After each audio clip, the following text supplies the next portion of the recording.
This episode is brought to you by Duncan, Tree Frog, and Andrew, this week's newest patrons. A lot of people are planning their Caribbean getaway for 2023 right now, and as such, are boat shopping. With all the boats landing back in Florida right now from the 2022 season, the market is ripe with a lot of great boats at some very good prices. This week on Everything You Need to Know, can you get enough sailboat for the Caribbean for less than 80 grand?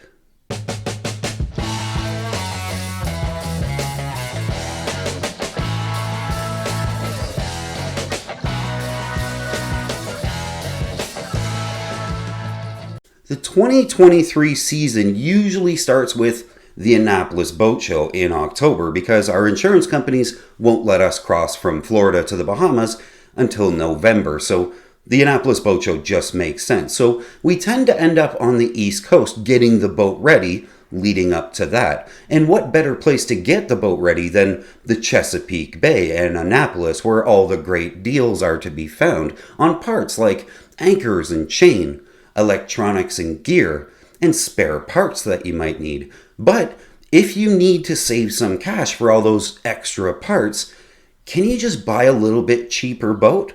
This week we're looking at some very capable boats that you can have for less than 80 grand, and we're going to search all of North America to find some models that will do the job and see the pros and cons of each one. But remember, to get a good boat for this kind of money, it's not going to be brand new. In fact, it'll be hard to even find something made after the year 2000.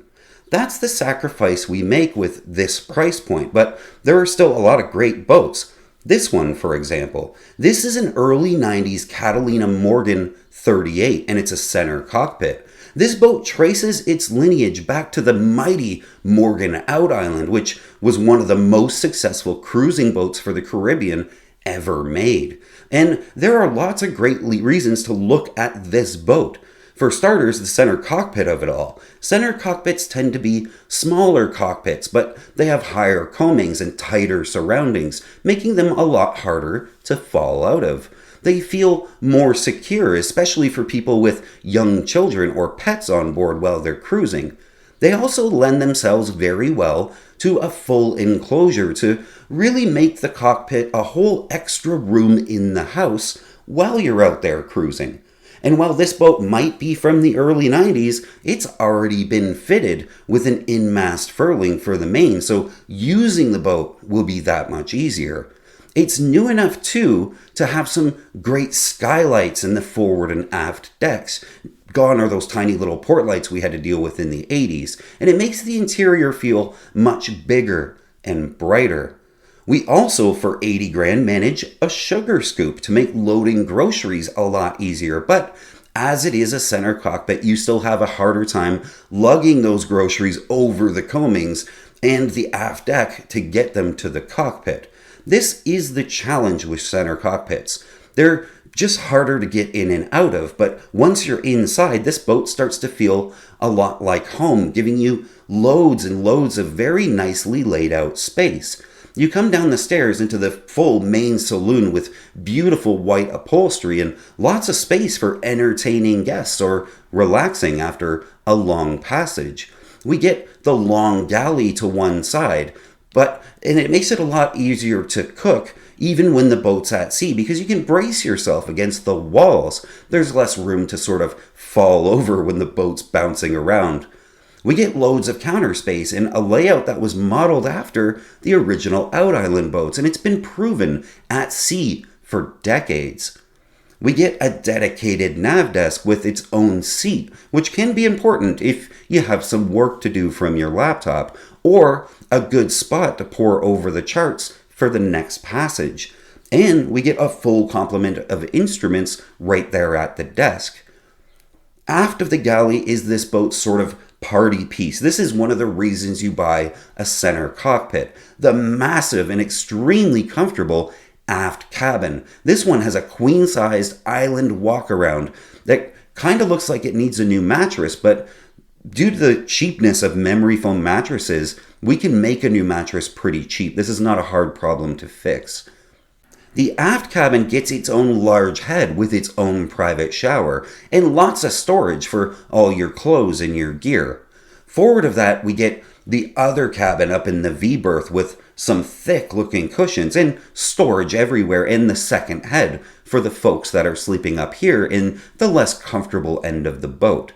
Very few construction problems were ever complained about on this 18,000-pound Caribbean cruiser, and while they didn't make all that many, less than 100 in all, it is a boat that is sought after for the workload of cruising the tropics. It may not be the best looking, but when people get inside it, they're always in awe of the space and the layout and how easy it is to live on this thing without too much to complain about on your day-to-day.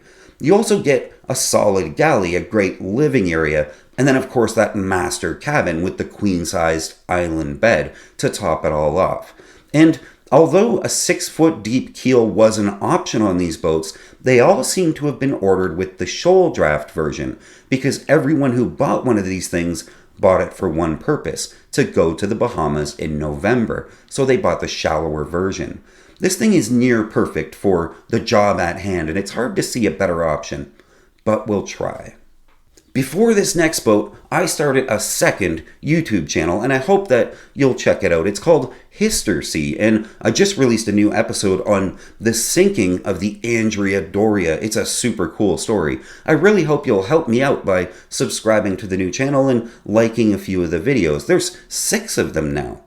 Here's another one that will definitely do the job if you can find one nearby, and you usually can.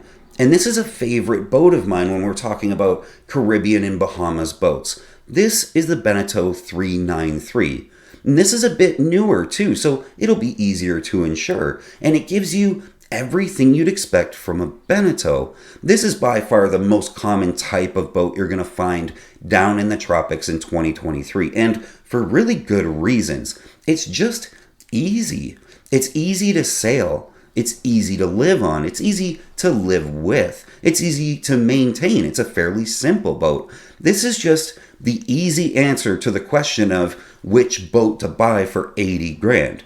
We get the super easy and huge to live in cockpit with seating that will easily accommodate the group for sundowners at the end of a long day snorkeling in paradise. And it's easy to get in and out of that cockpit thanks to the sugar scoop with a proper walk-through transom. And this one has some seriously dated electronics, but to be honest with you, I love to see that kind of thing because it's a surefire way that you can drive the price down a little bit when you're negotiating. Newer electronics make the boat easier to sell, and this seller hasn't bothered. And for me, that's awesome. I think that's a good thing. This means I can drive the price down and then install the electronics that I actually want.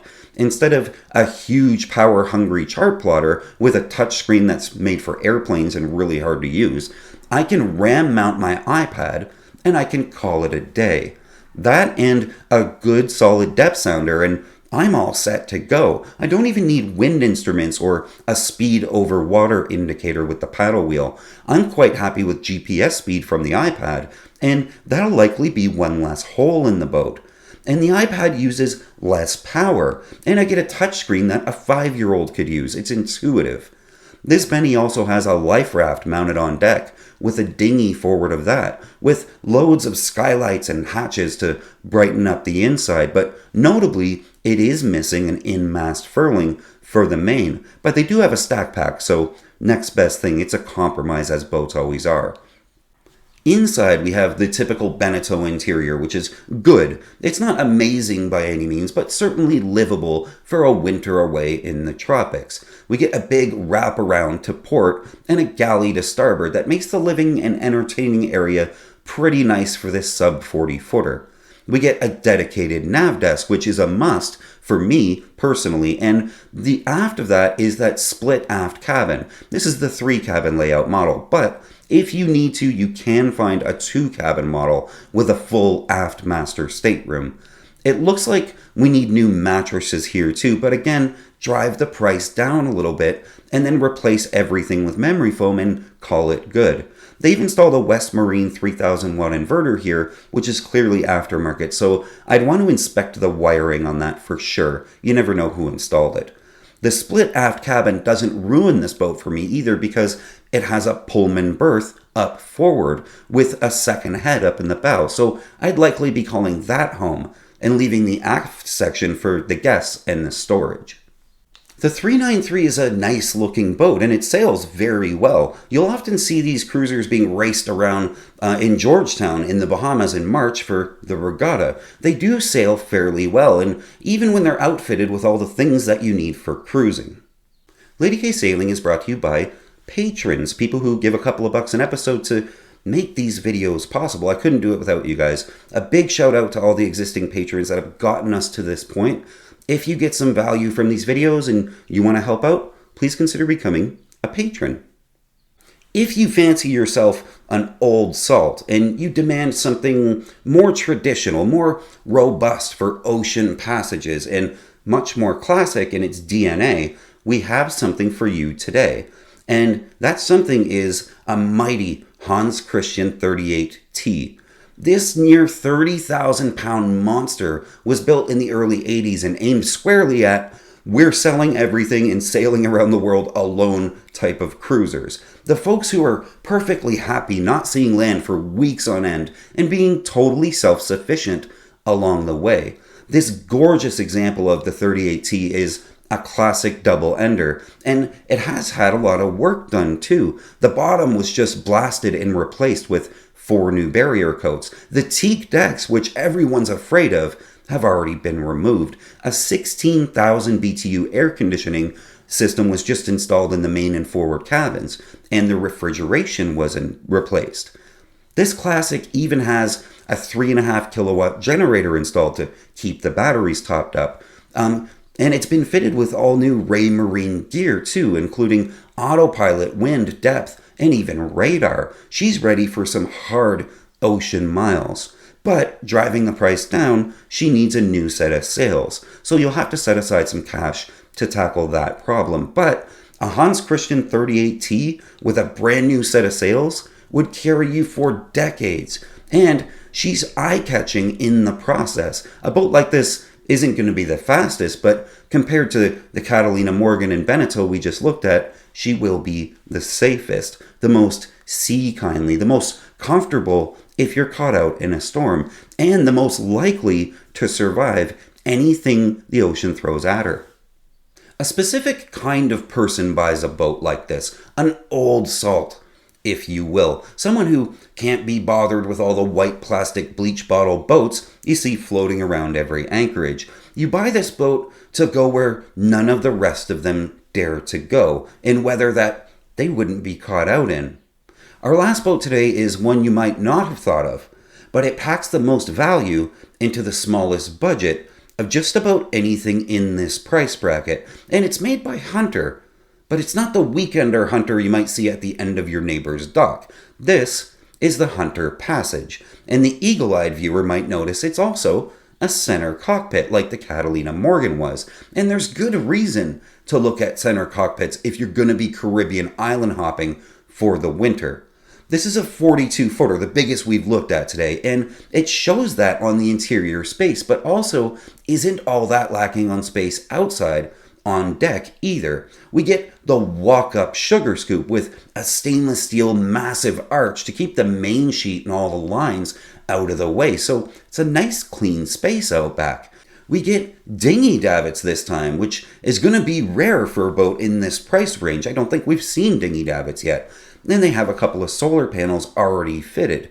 This boat has obviously already been island hopping, but that's what it was made to do, and it likely still has another decade of island hopping left in it for a pretty good price. There's a lot to pick apart on this boat too, looking at the pictures. I see things I could use to drive the price down in just about every photo they took. From the tired looking sunbrella, the lack of a stack pack, and lack of in-mast furling. We've got tired older electronics and really tired looking winches. It looks like this boat has been doing service in the Caribbean for years without any major updates or upgrades, and if you're a handy person like me, you'll see the good in that. If we can use this stuff to get the price down a bit, you'll be getting a boat with great bones and an excellent, very livable hull and interior layout that you can invest the time and sweat equity into making it an excellent cruiser. Inside, of course, is where this home on the water really shines. It's got a huge saloon area and a U-shaped galley that'll keep you stationary while you're trying to cook at sea. The vast amount of space here is unrivaled in this price bracket. The headroom is 6'6". It's got a 14-foot beam. It's massive inside. Everything in here, though, is also dated, and the pictures they took leave a lot to be desired. But up front, you get a double berth with its own head and its own shower. It's all private. And as a master stateroom in the back, we get another large head and shower. You get that wraparound windshield for tons of light, which Hunter is fairly known for. I would have removed the cover for the pictures to really exemplify how airy and bright the inside of this boat is, but these people didn't. This boat is aptly named the Great Escape, and it really makes sense to me because that's almost exactly what this boat is. Perhaps they could have named it the greatest boat for a good price that you can do a whole ton of work to, updating, and then use it for the Great Escape. The name would probably be a little bit long. I joke, but the Passage series of Hunters are excellent boats, and usually you find them in Hawaii or sort of offshore locations. People use these to make crossings all over the place, and while it's no Hans Christian, it does give you a heck of a lot more space. I get a lot of requests from folks who are boat shopping right now and need help, so I dedicated a page over at ladykSailing.com where you can go to book an hour of my time. It's ladykSailing.com/consults. That's it for this week, guys. Until next time, keep the heavy side down, but not too far down. We'll see you.